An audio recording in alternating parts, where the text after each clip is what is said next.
Assalamualaikum warahmatullahi wabarakatuh. Kembali lagi bersama saya Febri di channel Raden Febri. Kepada pertemuan kali ini saya akan membahas sebuah tutorial ya teman-teman. Nah, yakni requestan dari teman kita ya teman-teman, yakni yang bernama Hilman Firdaus. Mas, tuh dikasusin dong database-nya terpisah kayak gitu ya. Nah, ini komenan yang ada di video saya yang sebelumnya ya teman-teman. Oke, kurang lebih nanti itu saya akan memberikan tutorial ya teman-teman. Tutorial yang dimana biasanya itu website kita itu dalam satu server itu ada database, kemudian ada file web server, dan lain-lain itu digabung menjadi satu ya teman-teman. Oke, sebelum melanjutkan video kali ini, bagi kalian yang belum subscribe channel saya, dimohon untuk subscribe terlebih dahulu. Dan jangan lupa klik like, share, komen pada video kali ini agar channel ini dapat berkembang dengan cepat. Saya ucapkan terima kasih.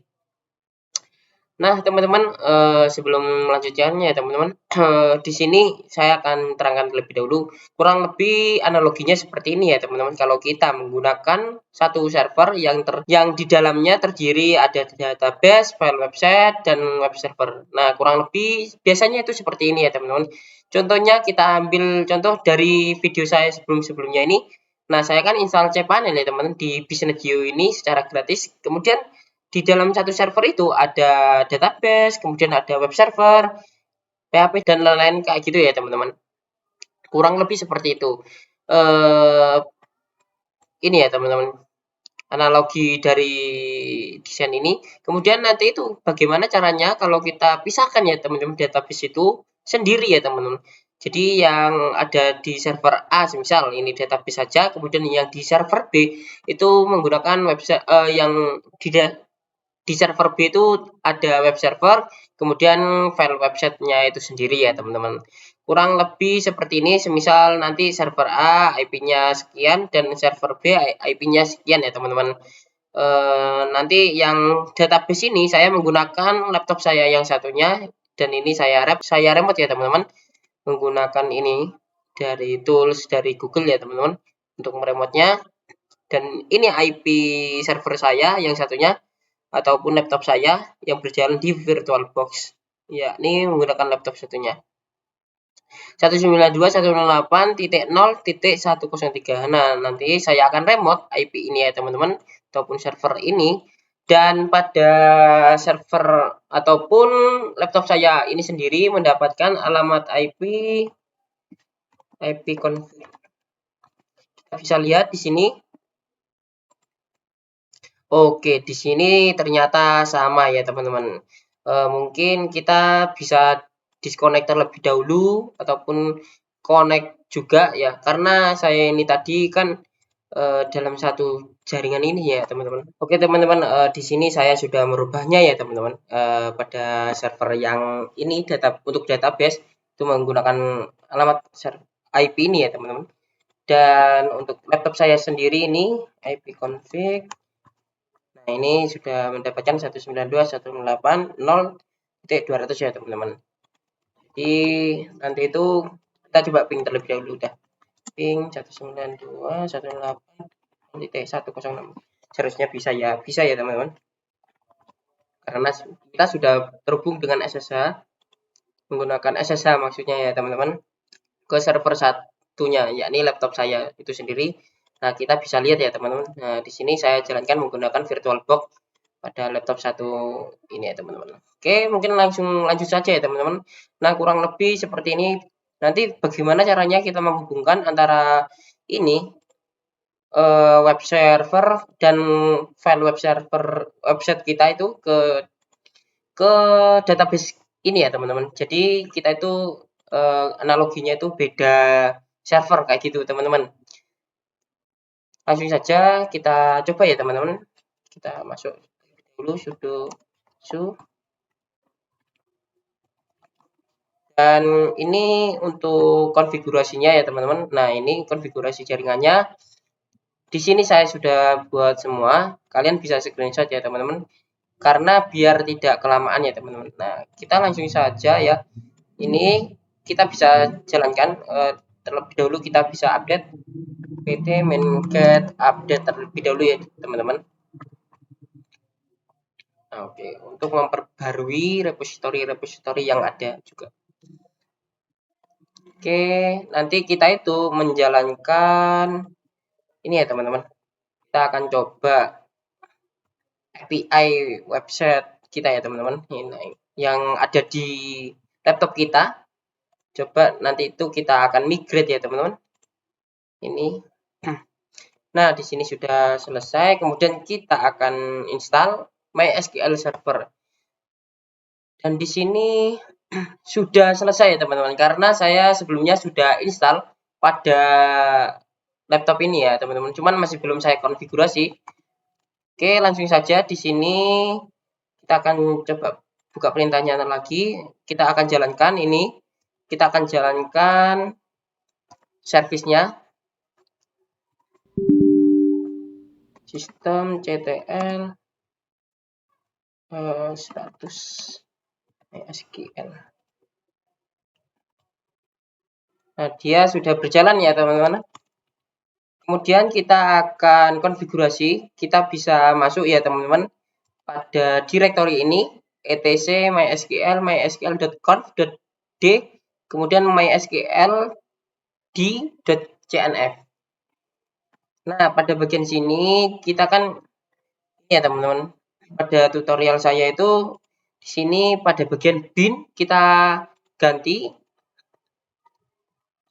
Nah, pada bagian sini kita ganti ya teman-teman, IP-nya itu kita akan ganti berdasarkan alamat IP server database kita ini ya teman-teman. Kita ganti 192.168.0106 ya teman-teman. Ini tidak perlu ya teman-teman. Kita Ctrl X, Y, Enter. Kemudian langkah selanjutnya kita bisa lihat di sini kita lakukan restart ya teman-teman. Biar auto tersimpan juga. Oke, kemudian ini kita masuk ke MySQL. Nah, mungkin layar 2 kayak gini saja ya, biar enak. Kita jalankan. Nah, kalau sudah begini kita create user ya teman-teman. Contoh seperti ini, kita create user. Nah, create user ini untuk yang pertama itu create user semisal apa ya namanya itu. Semisal Raden Febri kayak gini ya teman-teman. Raden Febri. Oh, ini petiknya.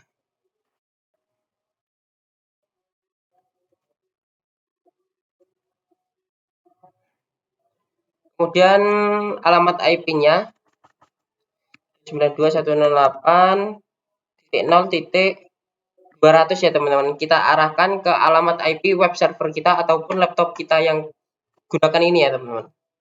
Kemudian passwordnya semisal Febri 123. Coba kita klik enter. Oke. Maaf ya teman-teman, kita ada kesalahan. Ini teman-teman.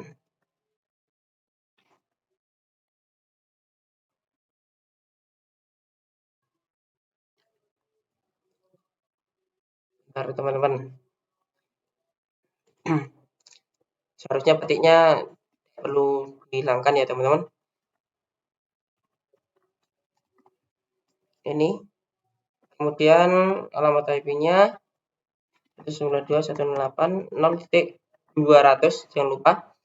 Kemudian username semisal Raden Febri kayak gini. Oke, query oke ya teman-teman. Kemudian kita akan berikan privilege ya teman-teman. Username-nya tadi itu Raden Febri. Istimewa ya teman-teman. Ini kita tambahkan 192.168.0.200 kayak gini. Kemudian kita jalankan plus privilege. Oke. Nah, mungkin dari sini sudah selesai ya teman-teman. Dan semisal kita akan tambahkan apa namanya ini konfigurasi untuk PHP My Admin boleh saja ya teman-teman. Nanti coba saya akan tambahkan ya teman-teman. Langsung saja ya teman-teman. Biar enak nanti bisa di remote kayak gitu. Oke, di sini sudah berjalan. Mungkin kita tunggu beberapa saat ya teman-teman. Ini agak lama. Di sini saya akan stop terlebih dahulu. Nanti kalau sudah selesai, saya akan lanjutkan. Oke teman-teman, di sini sudah selesai ya teman-teman. Di sini kita dimintai kayak mau install apa saja kayak gitu. Mungkin kita coba ini Apache 2 saja ya teman-teman. Oke, cukup itu saja yang kita install. Di sini sudah progres ya teman-teman. Kita bisa tunggu beberapa saat dan nantinya kita itu akan memanggil ini ya teman-teman berdasarkan IP terlebih dahulu 192 ini 106/phpMyAdmin kayak gini ya teman-teman. Cuman masih belum selesai ya teman-teman. Ini masih proses, kita bisa tunggu. Dan habis ini kita akan install, maaf bukan install ya teman-teman, kita bikin user untuk mengakses PHP MyAdmin ini ya teman-teman. Kan tadi itu kita bikin user untuk web server kita ya teman-teman, atau laptop kita kayak gitu. Jadi kita itu nanti login menggunakan ini ya, kita habis ini kita buat ini usernya, cuman itu kita arahkan ke IP lokal ya teman-teman. Nah, habis itu kita bisa yes saja ini. Eh, untuk passwordnya kita bisa bikin semisal eh, tanpa password mungkin ya teman-teman. Atau mungkin 12 kayak gini saja. Oke, konfirmasi 12 gitu saja ya teman-teman. Sebetulnya sih sudah terbikin ya teman-teman itu tadi. Cuman kita bisa pastikan lagi nanti login apakah bisa kita akses kayak gitu PHP MyAdmin-nya itu sendiri ya teman-teman. Nah, di sini sudah selesai. Kita coba refresh ya. Oke, coba kita menggunakan root ya. 12.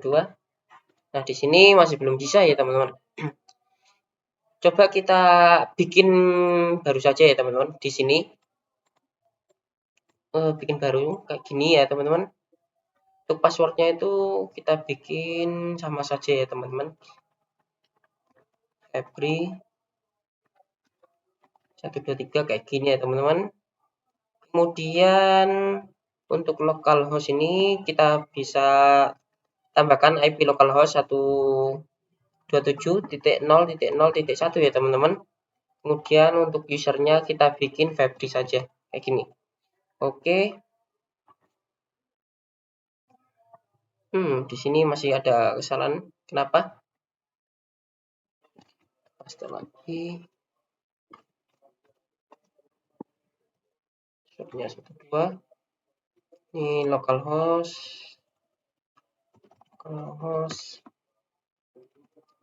Dan ini user kayak gini ya. Oke, kemudian ini kita buat untuk login ya teman-teman. Jadi menggunakan localhost kayak gini.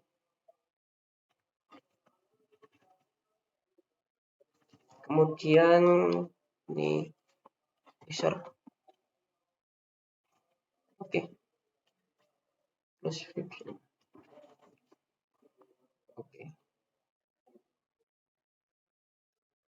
Kalau nggak bisa kita bisa ulangi lagi teman-teman.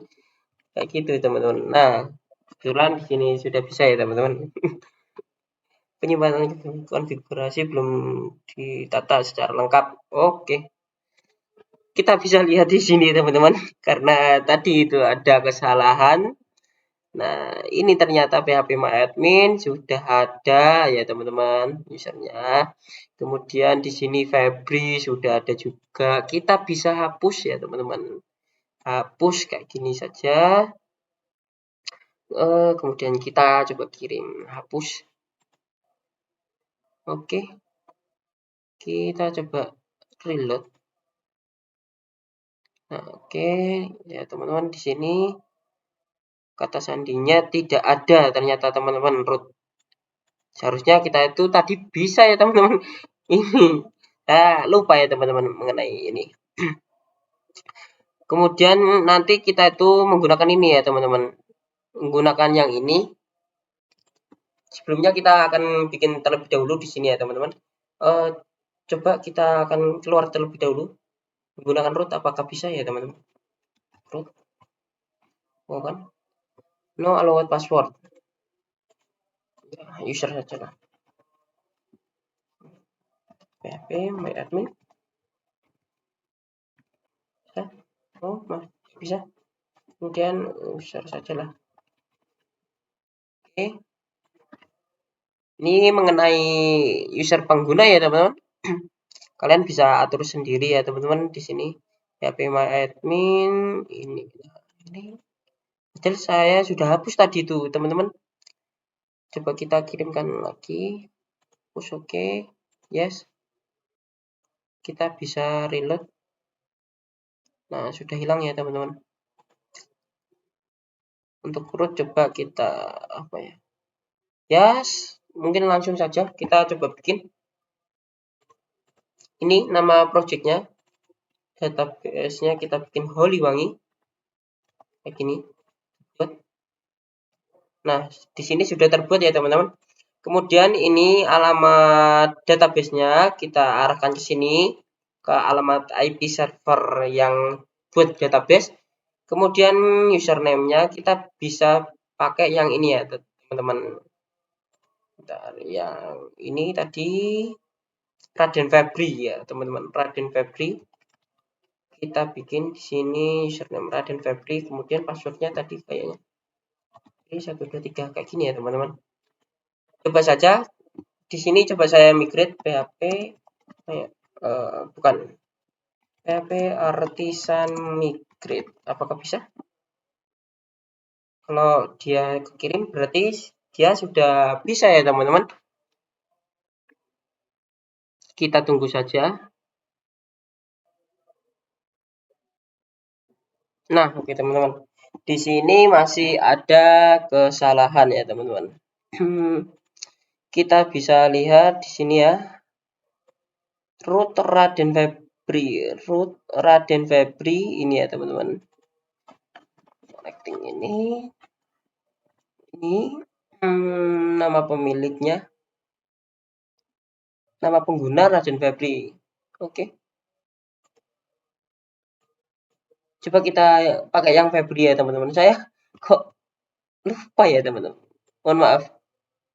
Oh iya, bukan salah. Ini kita ketambahan root itu tadi ya teman-teman. Migrate. Oke, sudah bisa ya teman-teman. Nah, kita bisa lihat di sini sudah terkirim isi database-nya ataupun kolomnya ya teman-teman. Kita bisa refresh di sini. Nah, oke. Di sini sudah terisi ya teman-teman. Dan coba kita jalankan projectnya ya. Projectnya itu ada di lokal punya saya ya teman-teman. Di lokal, maaf. Pada bagian sini kita jalankan PHP artisan serve. Kayak gini. Oke. Ini ya teman-teman. Ini website Laravel ya teman-teman. Ini API, jadi di saat kita login tidak tampil ya teman-teman. Nah ini karena saya buat API Holywangi ini sendiri. Dan ini alamat IP-nya punya server ini yang ada di laptop saya yang satunya ya teman-teman. Kemudian kita kirim menghubungkan ya.